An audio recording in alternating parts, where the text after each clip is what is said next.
மாணவ நண்பர்கள் அனைவருக்கும் வணக்கம். இது உங்கள் பொன்வேல் பாண்டியன் நடப்பு நிகழ்வுகள் ஆசிரியர். இன்றைய வகுப்புல நம்ம பார்க்க போறது நவம்பர் மாதம் 28ஆம் தேதிக்குரிய தினசரி நடப்பு நிகழ்வுகளின் மொத்த தொகுப்பு. கடைசியாக ஒரு சில கேள்விகள். மறுபடியும் எல்லாத்திலையும் ஒரு சின்ன வேண்டுகோள், அந்த கேள்விகள் அப்படிங்கிற மாதிரி கேட்கும்போது அந்த கேள்விகளுக்கு தயவுசெய்து மறக்காம பதில் சொல்றதுக்கு ட்ரை பண்ணி பாருங்க. நீங்க பதில் சொன்னாதான் எனக்கு கேள்வி கேட்கறதுக்கு ஒரு உற்சாகமா இருக்கும். 2 கையும் தட்டினா மட்டும்தான் ஓசை வரும், ஒரு கை தட்டினா ஓசை வராது. ஓகேவா? உங்க அர்த்தம் புரிய நினைக்கிறேன். உங்களோட சப்போர்ட் இருந்தால் தான் எனக்கும் சில ஆர்வங்கள் தோணும். அந்த கேள்விகள் எப்போ கேட்டு அதற்கு நீங்கள் பதில் சொல்ல முயற்சி பண்ணுறீங்களோ அப்போ தான் தேர்வில் நிஜமான வெற்றியை பெற முடியும். ஆரம்பிக்கலாமா? நவம்பர் 28 கரண்ட் அஃபேர்ஸில் ஃபர்ஸ்ட் பாயிண்ட் பாருங்க. நீதிபதி பொன் கலையரசன் ஆணையம். ஓகேவா? அந்த ஆணையம் வந்து எதற்காக அமைக்கப்பட்டதுன்னு சொல்லி பார்த்தீங்கன்னா 2018ஆம் ஆண்டு முதல் 2021ஆம் ஆண்டு வரை, ஏப்ரல் 2021 வரை அண்ணா பல்கலைக்கழகத்தின் துணைவேந்தராக இருந்தவர் யார் அப்படின்னு பார்த்தீங்கன்னா சூரப்பா. ஓகேவா? அவர் வந்து துணைவேந்தராக நியமனம் பண்ணதுலேருந்து பெரிய பிரச்சனை அடுத்தடுத்து வந்துட்டே இருந்தது. இங்கே என்ன அப்படின்னு பார்த்தீங்கன்னா, அவர் பதவியேற்ற காலத்தில் நிதி முறைகேட்டில் ஈடுபட்டதாக பெரிய லெவலில் ஒரு குற்றம் சாட்டப்பட்டது.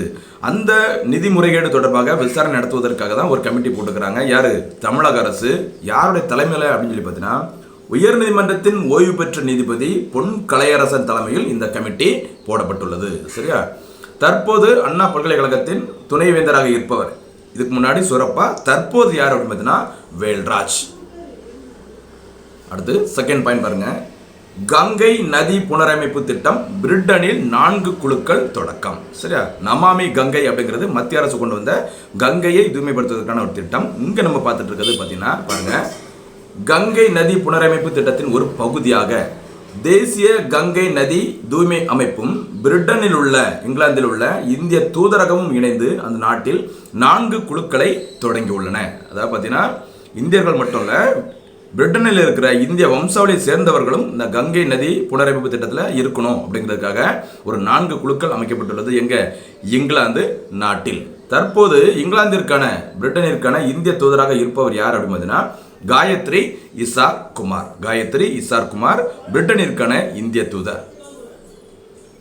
பாருங்க, கங்கையை தூய்மைப்படுத்தும் பணிகளில் பிரிட்டனில் உள்ள இந்திய வம்சாவளியினரும் பங்கேற்க வைப்பதற்காகவே இந்த குழுக்கள் அமைக்கப்பட்டுள்ளதாக பிரிட்டனிற்கான இந்திய தூதராக இருக்கும் காயத்ரி இசார் குமார் தெரிவித்துள்ளார். அடுத்து பார்த்தீங்கன்னா ஜம்மு காஷ்மீர் தொடர்பான செய்தி. ஜம்மு காஷ்மீர் பாருங்க, ஜம்மு காஷ்மீரின் சர்வதேச எல்லையை ஒட்டிய பகுதிகளுக்கு கொரோனா தடுப்பூசிகளை ஆளில்லா விமானங்கள், அதாவது ட்ரோன்கள் மூலமாக எடுத்து செல்வதற்கான ஒரு விநியோக திட்டத்தினை தொடங்கி வச்சிருக்காங்க. யார் அப்படின்னு பார்த்தீங்கன்னா ஜிதேந்திர சிங். சரியா? மத்திய அறிவியல் மற்றும் தொழில்நுட்பத்துறை அமைச்சராக இருக்கும் ஜிதேந்திர சிங் தான் இந்த கொரோனா தடுப்பூசிகளை ஆளில்லா விமானங்கள் மூலம் எடுத்து செல்ற ஒரு திட்டத்தை தொடங்கி வச்சிருக்கிறாங்க. எங்க? ஜம்மு காஷ்மீர்ல. ஜம்மு காஷ்மீரின் துணைநிலை ஆளுநராக தற்போது இருப்பவர் மனோஜ் சின்ஹா. அடுத்து பார்த்தீங்கன்னா ஒரு முக்கியமான ஒரு தினம், தேசிய உடல் உறுப்பு தான தினம். ஓகேவா? 12வது தேசிய உடல் உறுப்பு தான தினம் நவம்பர் 17 அன்று கடைபிடிக்கப்பட்டது. சரியா? அப்போ பார்த்தீங்கன்னா நடப்பாண்டில் எத்தனையாவது தினம்? அது 12வது தேசிய உடல் உறுப்பு தான தினம். கடைபிடிக்கப்பட்ட நாள் நவம்பர் 27. சரியா? இது தொடர்பான நிகழ்ச்சிகளை மத்திய சுகாதார மற்றும் குடும்ப நல அமைச்சகத்தின் சார்பில் நோட்டோ அமைப்பு ஏற்பாடு செய்தது. அந்த நோட்டோக்கு விரிவாக்கம் என்ன அப்படின்னு சொல்லி பார்த்துக்கோங்க. NOTTO, national organ and tissue transplant organisation. சில டைமில் அதை கொடுத்து அது எதோட தொடர்புடையது அப்படின்னு சொல்லி கேட்பாங்க, இல்லாட்டினா விரிவாக்கம் கூட கேட்பாங்க. கவனமாக இருந்துக்கோங்க. National organ and tissue transplant organisation, NOTTO. அந்த நோட்டோ அமைப்பு தான் அந்த 12வது தேசிய உடல் உறுப்பு தான நிகழ்ச்சிகளை நடத்தியது, ஏற்பாடு செய்தது. இந்த தினம் முதலில் கொண்டாடப்பட்ட ஆண்டு எது அப்படின்னு பார்த்தீங்கன்னா 2010. சரி, 2010 நடப்பாண்டில் 2021 வந்து 12வது தினம். அதுக்கப்புறம் பார்த்தீங்கன்னா ஒரு முக்கியமான விஷயம் பாருங்க. இதில் சர்வதேச உடல் உறுப்பு தான கண்காணிப்பு வலைதள அறிக்கையின்படி உடல் உறுப்பு மாற்று அறுவை சிகிச்சையில் அமெரிக்கா சீனாவிற்கு அடுத்து இந்தியா 3வது இடத்தில் உள்ளது. சரியா? இன்டர்நேஷனல் லெவலில் உடல் உறுப்பு மாற்று அறுவை சிகிச்சையில் முதலிடத்தில் உள்ள நாடு அமெரிக்கா, 2வது இடம் சைனா, இந்தியா வந்து இந்த பட்டியலில் 3வது இடத்தில் உள்ளதாக சர்வதேச உடல் உறுப்பு தான கண்காணிப்பு வலைதள அறிக்கையில் தெரிவிச்சிருக்கிறாங்க. சரியா? அது தவிர பாருங்க, டெல்லியில் நடைபெற்ற நிகழ்ச்சியில் அதிக எண்ணிக்கையில் உடல் உறுப்பு தானம் பெற்று உடல் உறுப்பு மாற்று அறுவை சிகிச்சைகளை மேற்கொண்டதற்காக மகாராஷ்டிரா மாநில உடல் உறுப்பு திசுக்கள் மாற்று அமைப்பிற்கு விருது வழங்கப்பட்டுள்ளது. அப்போ பார்த்தீங்கன்னா இந்தியாவில் பார்த்தீங்கன்னா அதிக அளவு உடல் உறுப்பு மாற்று அறுவை சிகிச்சை மேற்கொண்டுள்ள மாநிலம் எது? மகாராஷ்டிரா. அதே சமயத்தில் இந்தியா சர்வதேச லெவலில் 3வது இடத்துல இருக்கு. மறந்துடாதீங்க உடல் உறுப்பு தான அறுவை சிகிச்சைகளை. அடுத்து ஒரு விளையாட்டு செய்தி. மலேசிய ஓப்பன் ஸ்குவாஷ், சரியா? மலேசியா ஓப்பன் ஸ்குவாஷ் போட்டி, ஸ்குவாஷ், ஓகேவா?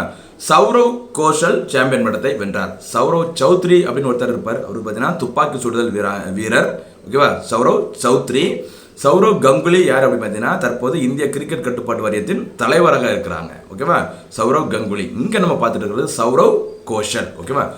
மலேசியாவில் நடைபெற்ற மலேசிய ஓப்பன் ஸ்குவாஷ் போட்டியில் இந்தியாவின் சௌரவ் கோஷல் சாம்பியன் பட்டத்தை வென்றார்.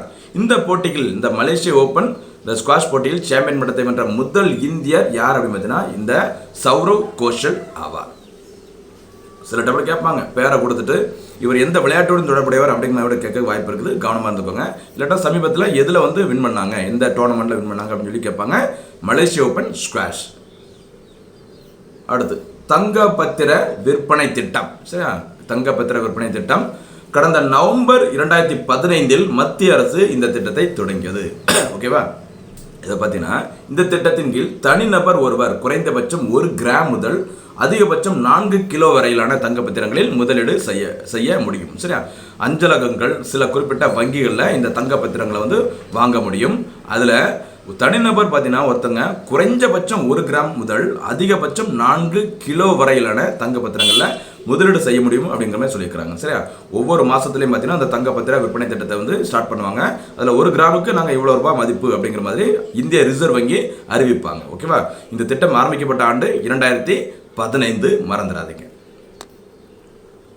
அடுத்து பார்த்தீங்கன்னா எல்லை தாண்டிய குற்றங்களை தடுப்பதில் ஒத்துழைப்பை அதிகரிப்பதென இந்திய எல்லை பாதுகாப்பு படையும் வங்கதேச எல்லை காவல் படையும் கூட்டாக முடிவு செய்துள்ளன, சரி?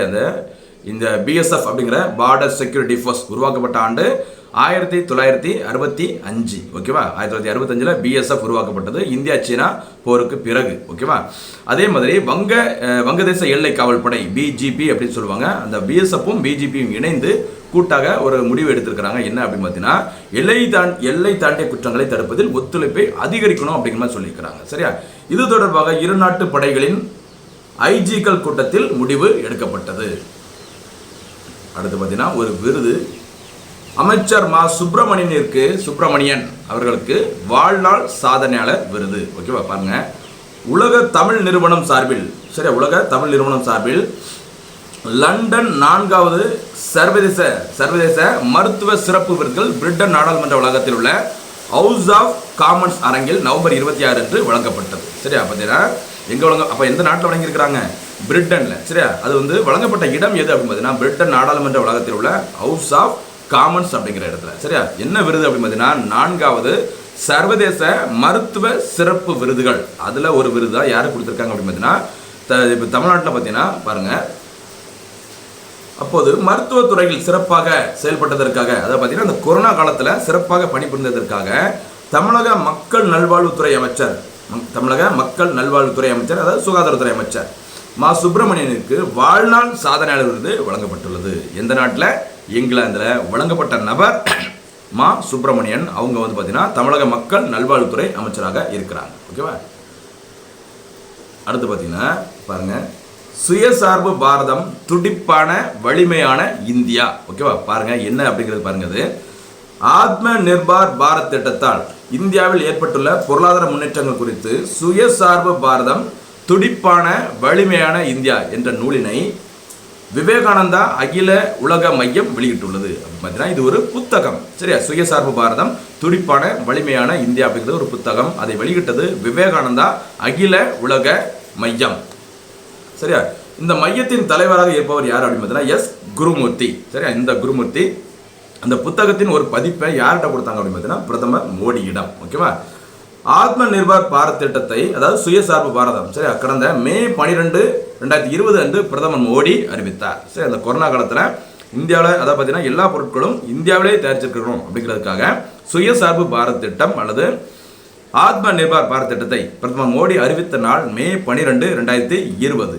இதனைத் தொடர்ந்து உள்நாட்டு உற்பத்தியை ஊக்குவிக்கும் வகையில் ரூபாய் 20 லட்சம் வகையிலான நிதி திட்டங்களை மத்திய நிதி அமைச்சர் நிர்மலா சீதாராமன் அறிவித்தார். சரி, அப்போ பார்த்தீங்கன்னா ஆத்ம நிர்பார் பாரத் திட்டத்தின் கீழ் ஒதுக்கப்பட்ட தொகை எவ்வளவு? ரூபாய் 20 லட்சம். 20 லட்சம் கோடி.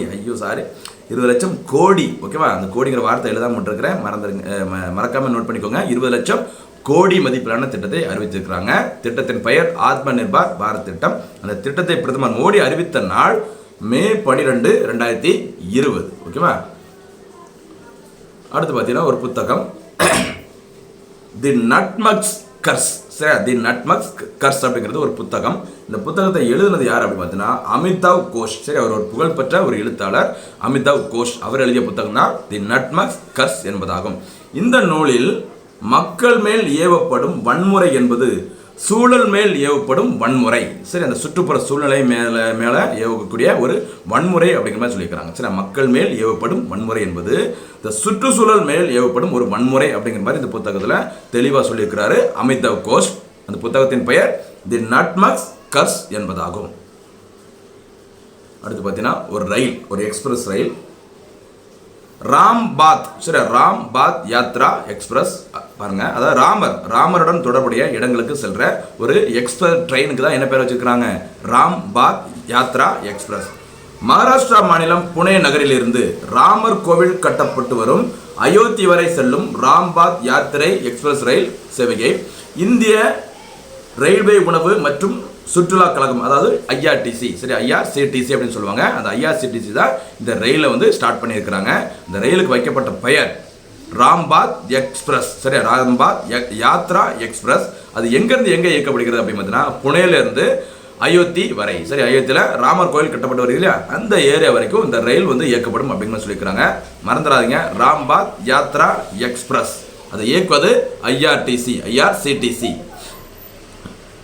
அடுத்து பார்த்தீங்கன்னா கடைசியாக இன்றைய தினத்திற்கான கேள்வி. இது வரைக்கும் நம்ம பார்த்ததுலேருந்து ஒரு சில கேள்விகள் தான் கேட்டுக்கிறேன். அதுக்கு தயவுசெய்து மறக்காமல் பதில் சொல்ல ட்ரை பண்ணி பாருங்கள். இதில் ஏதாவது சந்தேகங்கள் இருந்தால் தயவுசெய்து கேளுங்க, பரவாயில்ல. ஓகேவா? நான் என்னோட முடிஞ்சதை ஹெல்ப் பண்ண பண்ணுறேன். முதலாவது கேள்வி, மலேசிய ஓப்பன் ஸ்குவாஷ் போட்டியில் சாம்பியன் பட்டம் வென்ற முதல் இந்தியர் யார்? இதுதான் இன்றைய தினத்திற்கான முதலாவது கேள்வி. அடுத்து இரண்டாவது கேள்வி, தேசிய உடல் உறுப்பு தான தினம் எப்போது அனுசரிக்கப்படுகிறது?